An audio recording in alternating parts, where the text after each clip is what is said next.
penggeledahan rumah politikus PDIP Ono Surono oleh Komisi Pemberantasan Korupsi, KPK, memicu polemik. PDIP menilai tindakan tersebut tidak sesuai prosedur hukum, bahkan diduga melanggar Kitab Undang-Undang Hukum Acara Pidana, KUHAP.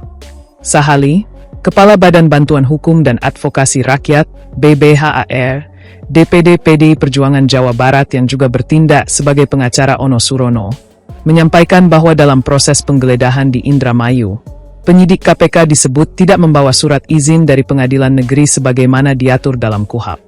Ia menilai tindakan tersebut tidak memenuhi ketentuan hukum yang berlaku. Selain itu, Sahali juga menyoroti barang-barang yang disita penyidik. Ia menjelaskan bahwa penyidik mengambil sejumlah barang yang dinilai tidak berkaitan dengan perkara, seperti buku lama, buku kongres partai, serta sebuah ponsel dalam kondisi rusak. Menurutnya, penyitaan tersebut bertentangan dengan aturan KUHAP yang mengharuskan penyidik hanya menyita barang yang relevan dengan tindak pidana yang sedang diselidiki.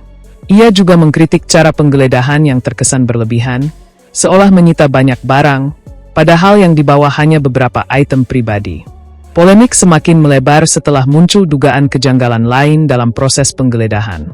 Pihak PDIP Jawa Barat menyebut penyidik sempat meminta agar kamera pengawas, CCTV, di rumah dimatikan saat penggeledahan berlangsung, sehingga memunculkan pertanyaan terkait transparansi proses tersebut. Di sisi lain, KPK melakukan penggeledahan tersebut dalam rangka penyidikan kasus dugaan suap proyek di Kabupaten Bekasi. Kasus ini berkaitan dengan praktik, ijon, proyek yang menyeret sejumlah pihak, termasuk pejabat daerah dan pengusaha. Penggeledahan rumah Ono Surono sendiri merupakan bagian dari rangkaian penyidikan yang terus dikembangkan KPK. Sebelumnya, penyidik juga telah menggeledah kediaman yang bersangkutan di lokasi lain, Bandung, untuk mencari alat bukti tambahan. Situasi ini menempatkan KPK dalam sorotan publik, di tengah upaya penegakan hukum yang kini juga diuji dari sisi prosedural dan transparansi. Halo, Assalamualaikum warahmatullahi wabarakatuh. Salam sejahtera untuk kita semua. Merdeka. Saya Sahali, Kepala Badan Bantuan Hukum dan Advokasi Rakyat, DPD PDI Perjuangan Jawa Barat, mensikapi tentang, sekaligus juga kuasa hukum Bapak Ono Surono, mensikapi tentang penggeledahan tadi. Kami menghormati proses hukum yang sedang dijalani saat ini, yang dilakukan oleh KPK. Khusus terkait penggeledahan ini, kami mencatat ada beberapa hal kejanggalan. Pertama, penyidik KPK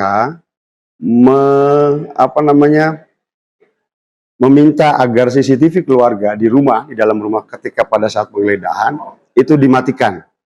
Nah, ini membuat kami bertanya-tanya, mengapa harus dimatikan CCTV itu? Apa dasar hukumnya? Pertama. Kedua, penyidik membawa surat izin di dalam konsiderannya, termasuk dalam pembacaannya, penyidik KPK tidak menyertakan surat izin dari pengadilan setempat, dalam hal ini PN Bandung. Nah, ini yang dalam KUHAP baru saya kira itu sudah jelas tertera di pasal 114 ayat 1 itu harus menyertakan izin dari pengadilan negeri setempat, penetapannya. Nah, itu yang perlu kita clearkan. Dan kedua, penggeledahan di rumah Pak Ono dalam hal ini sebagai kuasa hukumnya, KPK dimaksudkan untuk mencari alat bukti. Nah, namun setelah penggeledahan terjadi tidak menemukan, makanya klien kami, yaitu dapat dipastikan bahwa klien kami tidak terlibat dalam persoalan perkara akuo ya yang dimaksud.